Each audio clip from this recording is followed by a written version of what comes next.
Welcome to the Bloody Disgusting Network. No.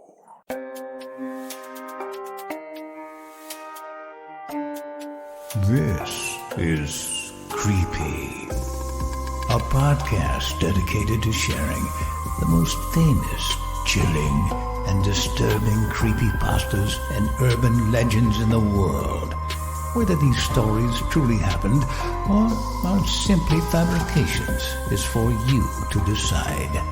These stories may contain graphic depictions of violence and explicit language. Listener discretion is advised. Creepy presents. My daddy says we can never go home, but he won't tell me why. Written by a crooked wolf and narrated by Megan McDuffie. The only thing he ever says is, "I'll tell you when you're older," which is one of my least favorite things to hear because he says it a lot. Well, mostly he says it when I ask him things about the magazines and weird medicines we see in all the gas stations we stop at, but we stop at a whole bunch of gas stations, so it feels like it's a lot. Once, when we were in some motel in Arizona and he was real tired because he'd eaten too much food, I asked again, and he said it was because of my mama. He said that she'd done something very, very bad, and so he had to take me from her because I was important. I asked him what she'd done, and he said that my mama had been really desperate for some reason and made a deal she shouldn't have, and because of that, he had to take me. The way he said it sent a shiver down my spine, same as when I first heard about those people that kept going missing back in the town we'd left behind. But I'm pretty brave. I asked him what kind of deal meant we had to keep driving every day, doing lazy laps around the country with no destination in sight. Was it a drug thing, like I always see on TV? But he rolled over and passed out before I could get an answer. I thought about what he'd said while lying in bed, though, as I waited for the thunking of the metal radiator to quiet down so I could go to sleep. I was real curious what kind of deal my mama had made. I came up with all sorts of theories, like maybe she was a hitman who worked for El Chapo. I heard about him on TV. But she made a deal with the police, and now me and my daddy were doing witness protection. But when I told my daddy that the next morning, he laughed and laughed and laughed, and then told me that he'd made up the stuff about the deal because he was dead tired and wanted me to stop bothering him so he could get some sleep. But no, it was not El Chapo we were running from. I was annoyed he lied to me, but I was also kind of relieved because El Chapo was the scariest thing I could think of, and I'm just glad it wasn't him. When I said that, my daddy only laughed some more, which I thought was rude, but adults are rude in general, so it was okay. But not my mama. She was never rude or mean to me. I miss her because of that, and for a lot of other reasons too, but my daddy says I should forget all about that because he doesn't know if it'll ever be safe for us to see her again. Anyway, last night we pulled up into this roadside motel somewhere in Nevada, and I decided to go for a walk. My daddy is real protective, but when we're out in the middle of nowhere like this, he loosens up a bit. He always says that in this world, there are only two kinds of people, the predators and the prey. He says that when most people look at me, because I'm still pretty little, they see prey, so I gotta be careful of that.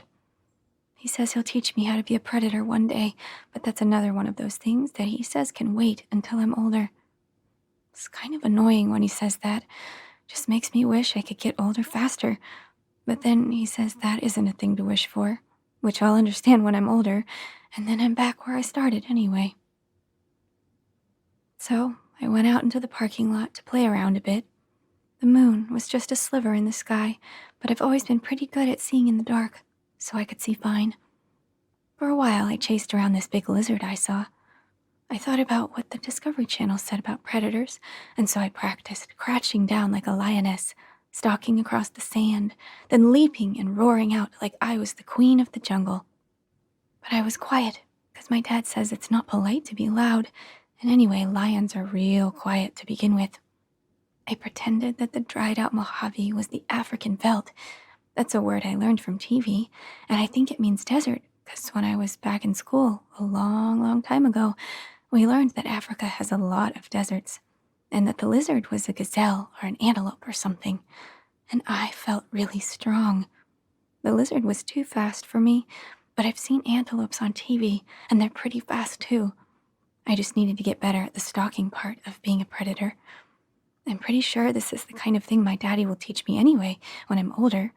So this is just me getting a head start, and I got pretty close, so I know he'll be real proud when he finally tries to teach me for real. After a while, I realized there was a man watching me.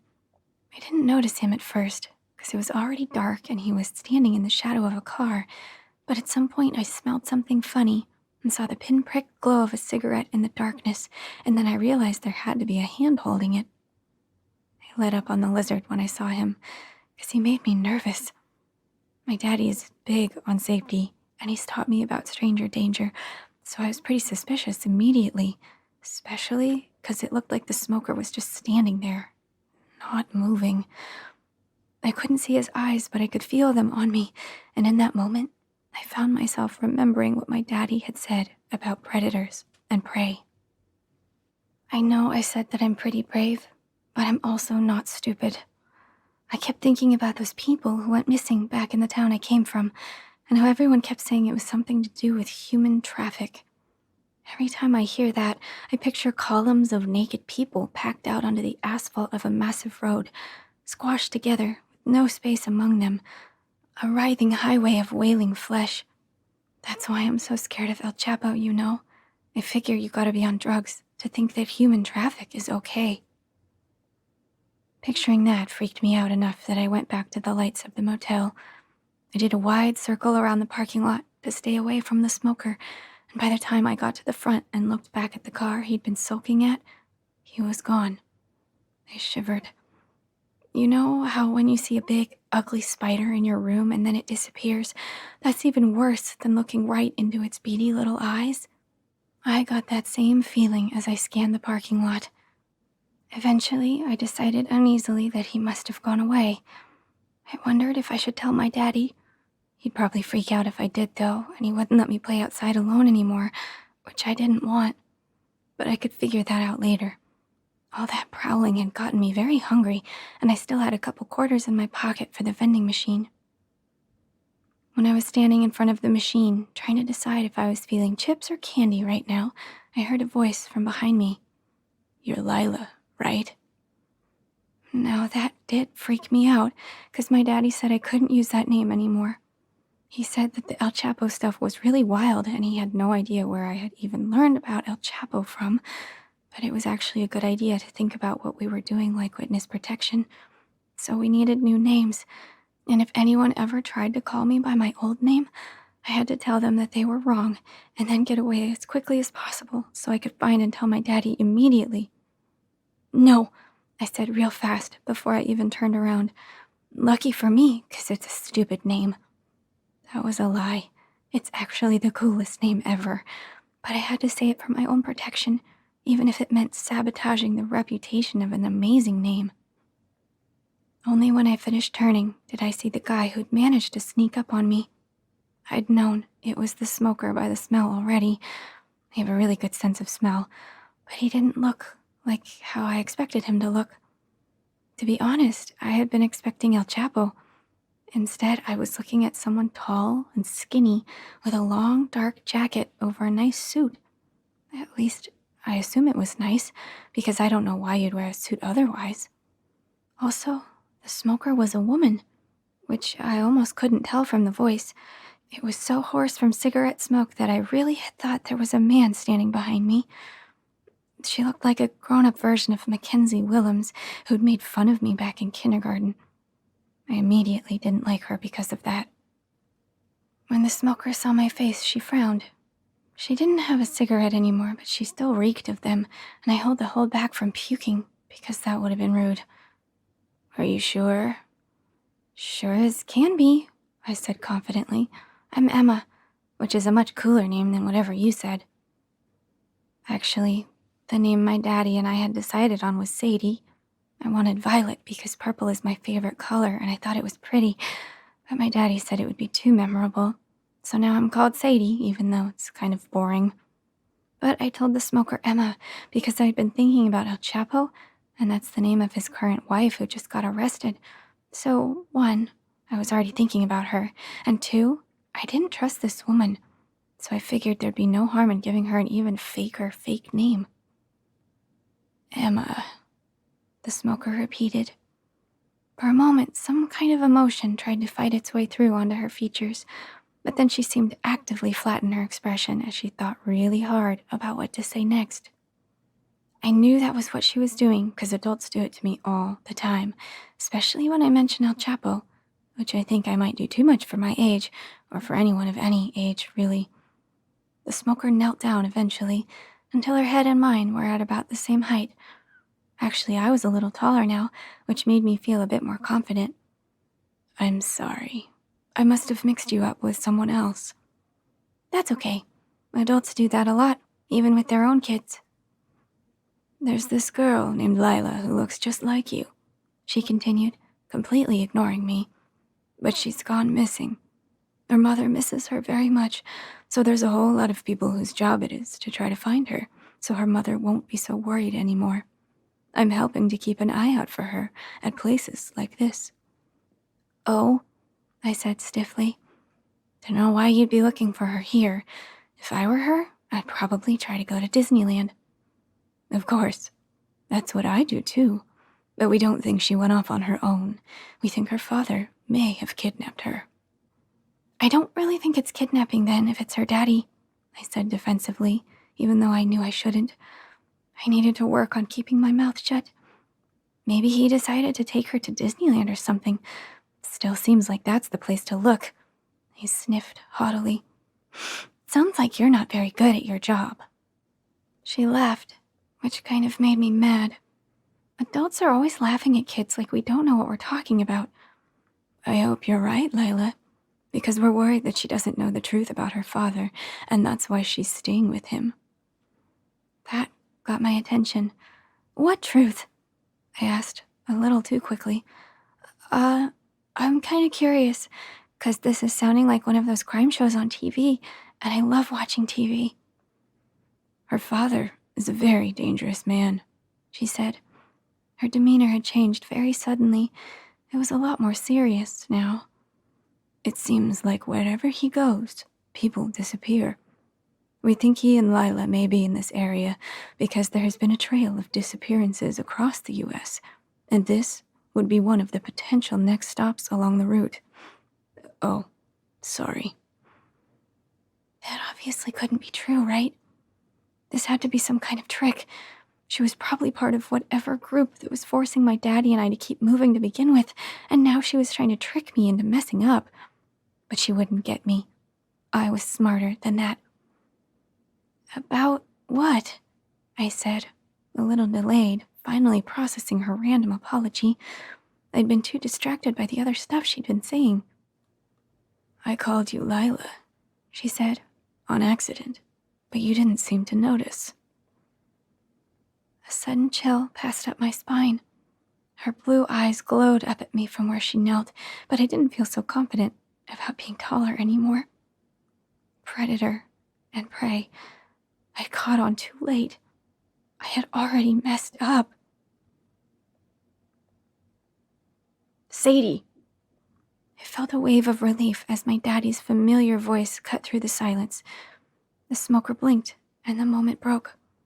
She stood up, brushing herself off, then gave me some kind of meaningful look as she turned towards where my daddy was now approaching from the parking lot, a bag of takeout in hand. Daddy moved past the smoker and laid a hand on my shoulder. I could tell that he was mad, but not at me. What's this about? He asked, an edge to his voice. Just chatting with your daughter, the smoker said casually, an easy smile on her face. She's pretty smart. Funny, too. She sure is. Daddy pulled me more tightly to his side. What were you two chatting about?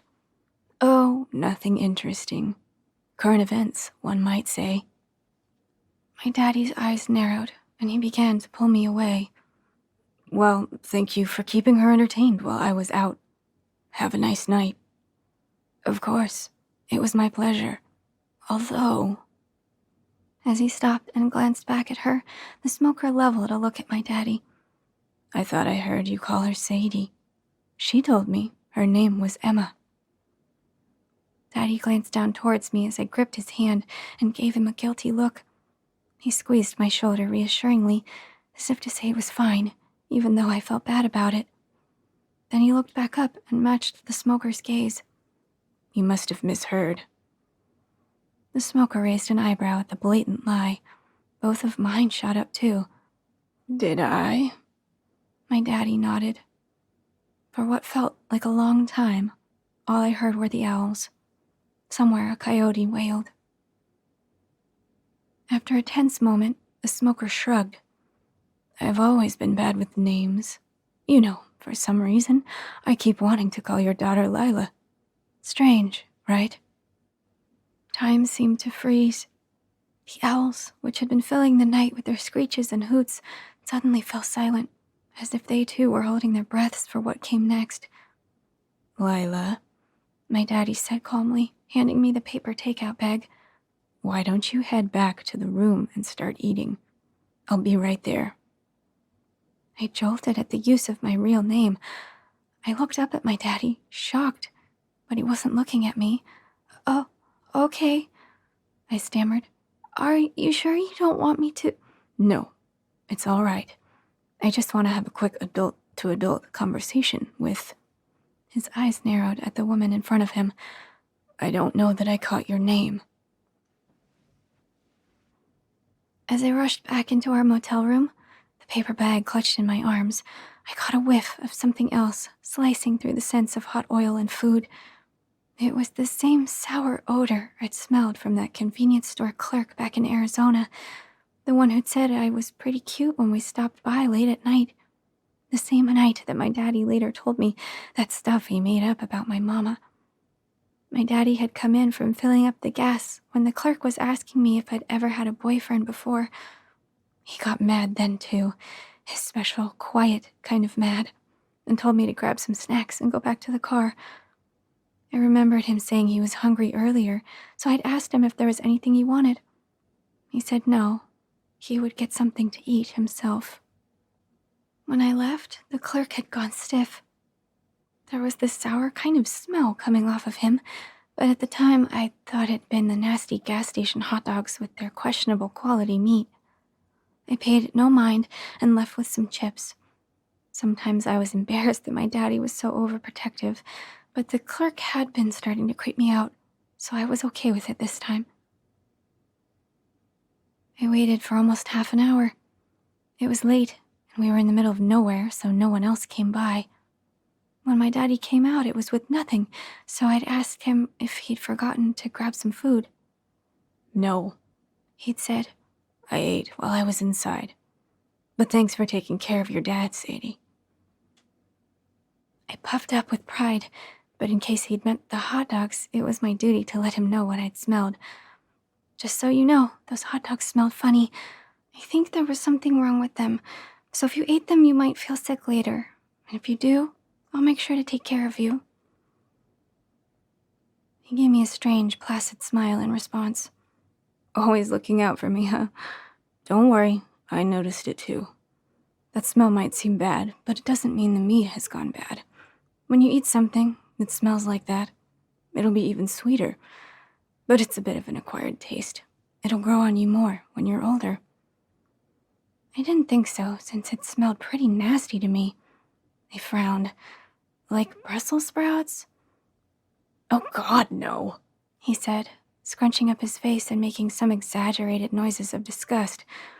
Now that you're older, here's a secret you can't tell anyone. That's just something adults tell kids.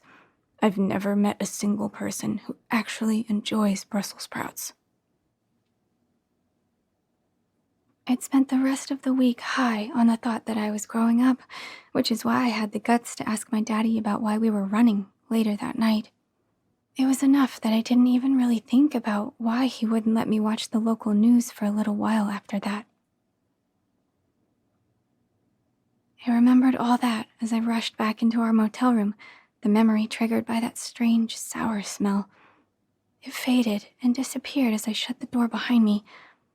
No, this time it wasn't bad hot dogs. This time it had definitely been coming from her. My daddy didn't come back until much later because I'd already fallen asleep by the time he got back. And I'd waited for a while too. I'd polished off a burger and fries and stayed up watching some more TV. El Chapo's current wife Emma is in court and it's this whole thing, you know?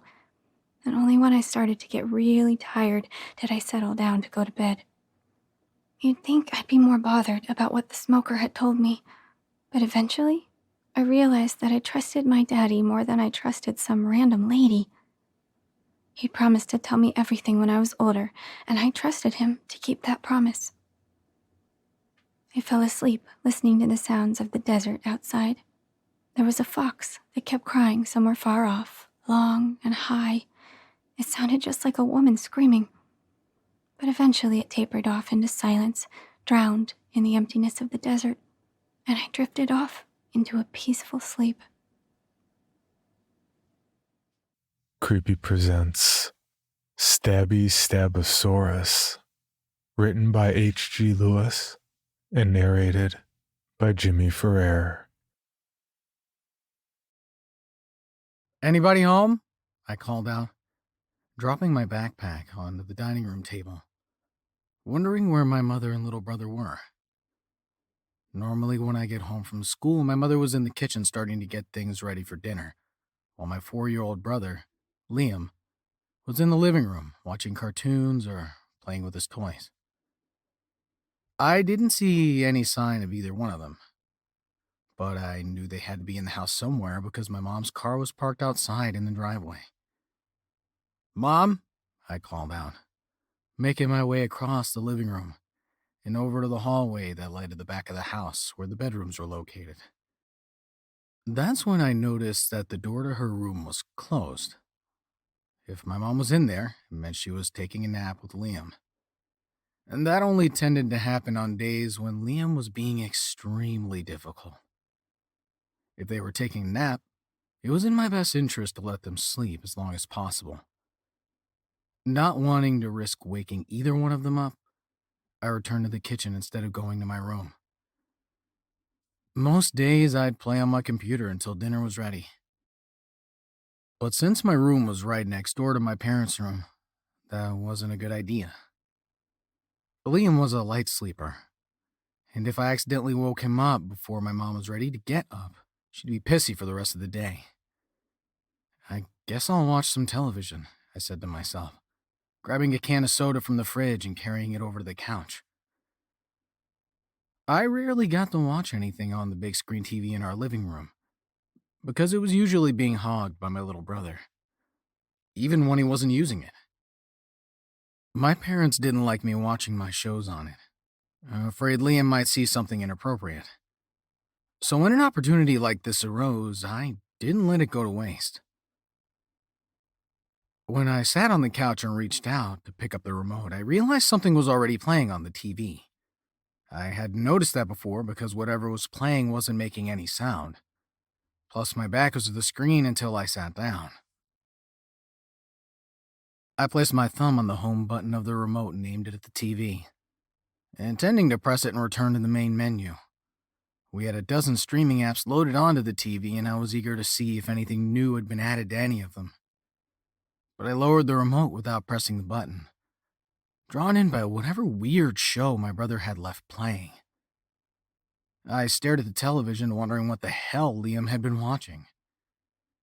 It was obviously one of his shows. It featured a person dressed up like a weird-looking blue and green dinosaur, wandering around a set that was supposed to resemble a classroom, if the classroom had existed during the Stone Age. The person in the costume reminded me a little bit of Barney, a little bit skinnier, and a whole lot scarier looking.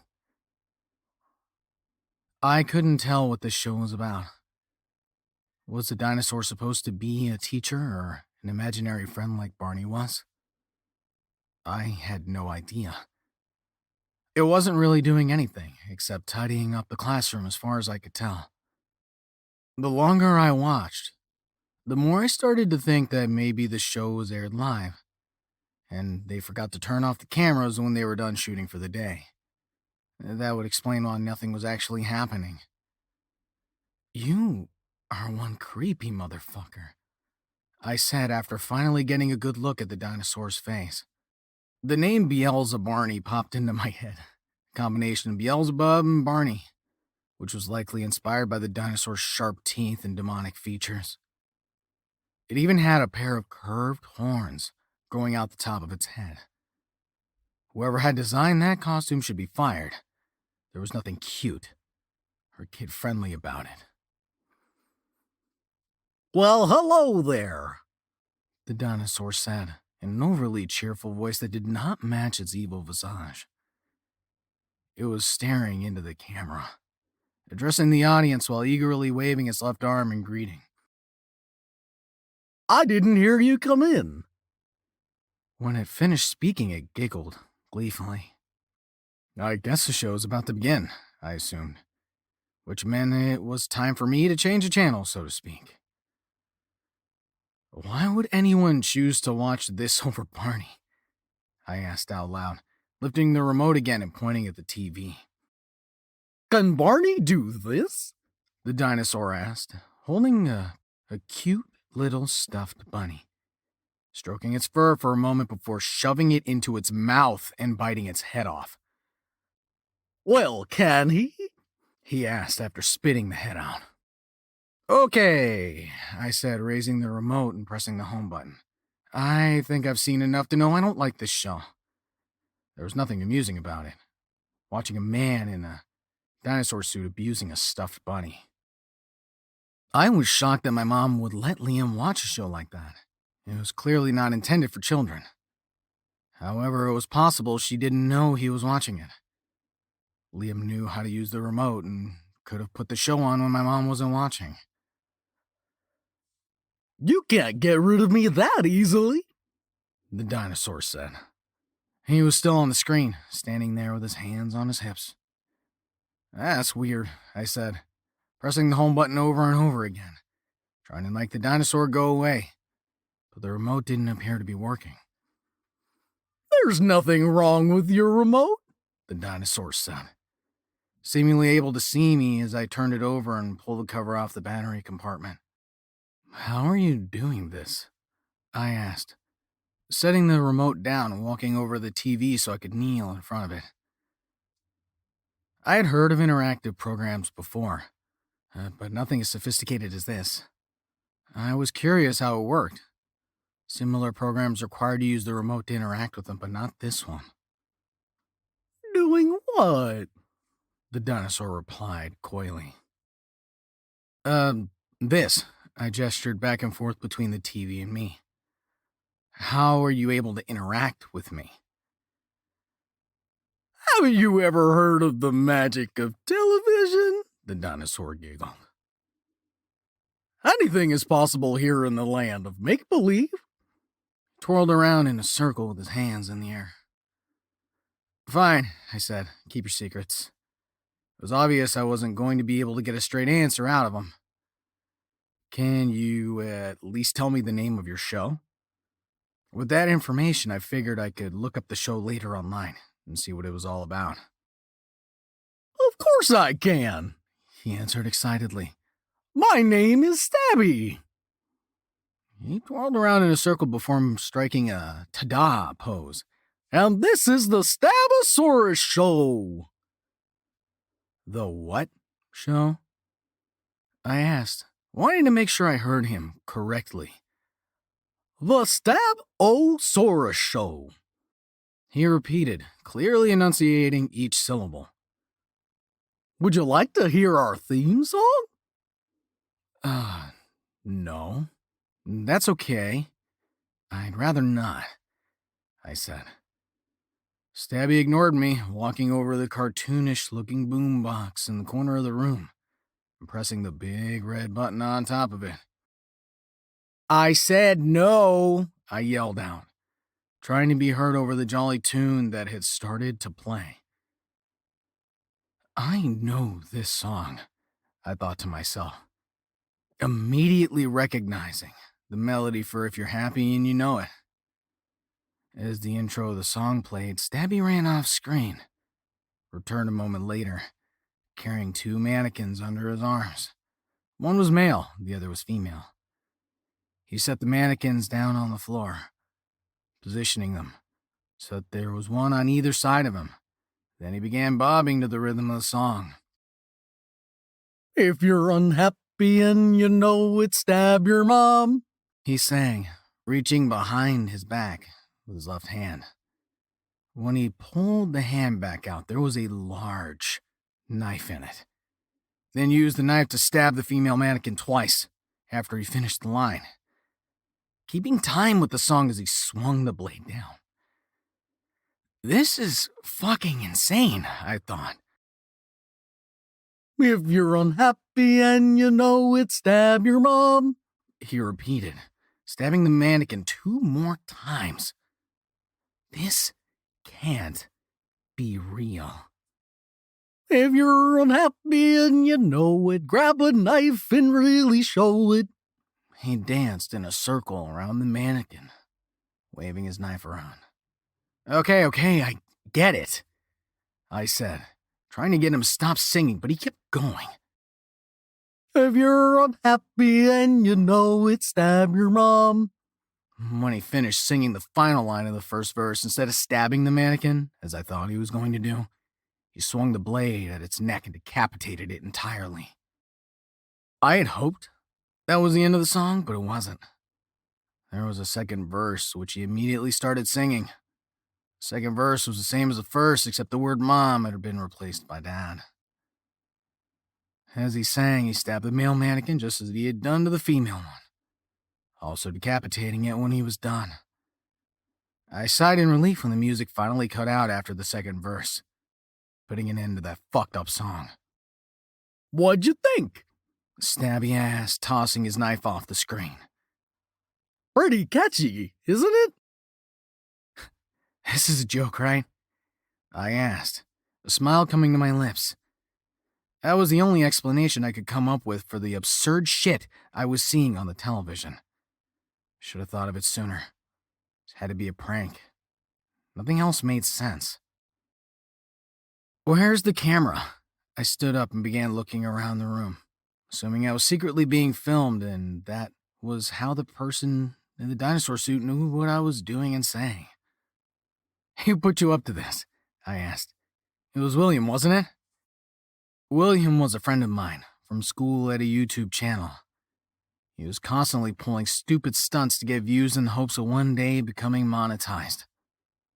I couldn't think of anyone else crazy enough to pull off a stunt like this. If it was him, he had really gone to the next level with his pranks. I was impressed.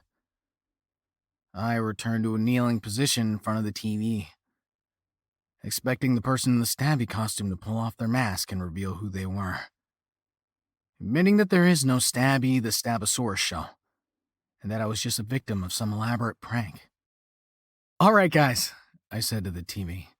You got me. You can come out now. Stabby turned around and walked over one of the tables behind him and picked something up.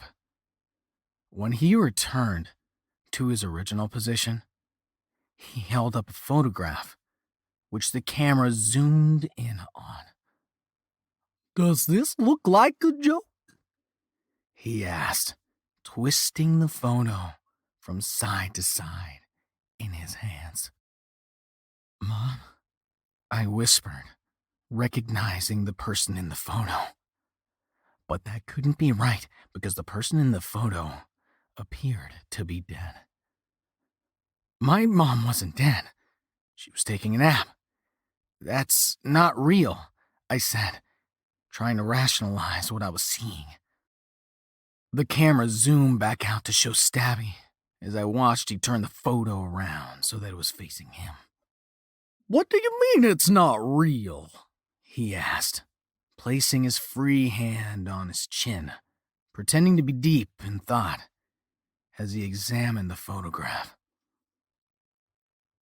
It looks real to me. It can't be real, I insisted, My mom's in her room taking a nap. Stabby pulled his hand away from his chin and reached behind his back. When he pulled his hand back out, he was holding very large magnifying glass. He held the glass up to his face, giggling as he used it to distort his features before using it to look at the photograph. "It's real," he declared, tossing the magnifying glass aside. "If you don't believe me, go check for yourself." I turned and looked at the entrance to the hallway. "Okay." I stood up and faced the hall. "I will go check, just to prove you wrong." But I couldn't get my feet to obey me. I just stood there, staring in the direction I wanted to go. "The sooner the better," Stabby said. "The longer you wait, the worse the smell gets." When I glanced back at the TV, a cartoon of a decomposing body was playing on the screen. The smell the body gave off as it rotted away was depicted as an angry green cloud that was ready to assault the senses of anyone foolish enough to get close. "I'm going," I snapped at him. "I was just trying to help," he replied. "Forewarned is forearmed." "None of this is real," I said to myself, trying to get up the courage to go and check on my mother. "It's just a prank. Your mom's fine. She's just sleeping. You're going to laugh when this is all over. You'll see." I took a step closer, and then another, slowly making my way out of the living room and down the hall, until I was standing before the door to my parents' bedroom. While I did that, I could hear Stabby loudly humming the tune of his theme song.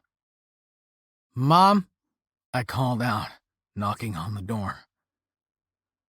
I did catch a whiff of something strange as I stood there waiting for her to answer. It smelled metallic, sort of like iron, but I assumed it was just my mind playing tricks on me. A suggestion that was planted in my brain because of the cartoon Stabby had shown me. "Mom!" I called out again, louder this time. I didn't get a reply, but I could hear someone singing on the other side of the door. I stepped in close so I could hear better, immediately recognizing the voice. "If you're unhappy and you know it, stab your mom," Liam sang softly in his lisping way. I threw open the door, about to confront Liam, asking why he was singing that song, but the words fell from my lips, unspoken. Even though I had seen the photo of my mother's body, that did not prepare me for the sight of my little brother Liam straddling her waist, singing that awful song over and over while plunging a knife into her chest. He must have been doing that for hours, because my mother's abdomen was one big bloody hole of mutilated flesh. That metallic smell got so much stronger once the door was open. It was so strong that I could taste it. It was like someone had shoved a bunch of pennies into my mouth. That, along with the sight of all the blood and gore covering the bed, triggered my gag reflex. I stumbled back into the living room, coughing and retching the entire way until I felt my hands and knees in front of the TV. Coughing and retching the entire way until I fell to my hands and knees in front of the TV.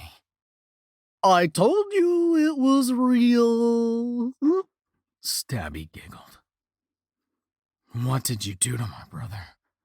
I demanded, taking several deep breaths and swallowing the bile that was rising up the back of my throat. "He was unhappy," Stabby said, holding up his fists to his eyes like he was crying.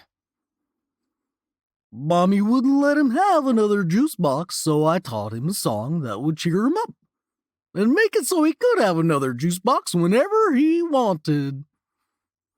Stabby walked over to the table, held up another photo.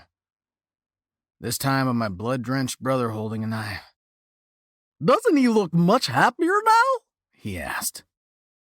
I staggered to my feet, walked over to the TV and reached behind it, pulled the plug out of the wall. Then I picked up the phone and tried to dial the police, but all I got was a recording that said, "We're sorry. All circuits are busy. Please hang up and try your call again." "The show's not over yet," Stabby said. The TV was still on despite the unplugged cord lying on the carpet in front of me. "I've just added another verse to my theme song, and my friends would love to sing it for you." He jumped into the air and twirled in a circle. "What friends?" I asked, letting the phone fall to the floor. "Take a look outside," he said, gesturing off screen. I walked over to the nearest window and peeked through the blinds. Standing in my front yard facing the house was a line of 15 or 20 toddlers.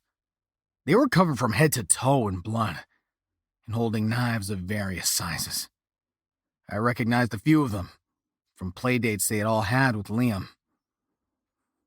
I ran across the house and looked up into the backyard, where another line of toddlers had gathered. From the way they were spread out, it looked like they had the entire house surrounded. "Are you ready, kids?" Stabby called out. The group of toddlers I was looking at all raised their knives and smiled. "Let's sing our new theme song for Morgan." Stabby walked over to the boombox. "On the count of 3. 1, 2, 3. He pressed the big red button again and started the melody for the If You're Happy and You Know It. I didn't wait for the singing to begin. I ran into my room and locked the door behind me. A moment later, I could hear Liam out in the hall. "If you're unhappy and you know it, stab Morgan," he sang, joining Stabby and the chorus of other kids outside. When he finished singing the line, he stabbed his knife into my bedroom door, making sure the blade struck it to the beat of the song. For even more from Creepy, including how to submit your own story for consideration, please visit creepypod.com. You can also follow us at CreepyPod on social media and YouTube. All stories told on this podcast are used under license and may not be rebroadcast or distributed without the express prior written consent of the story's author. Please contact us at creepypod@gmail.com for further information on obtaining the rights necessary to rebroadcast or distribute a particular story.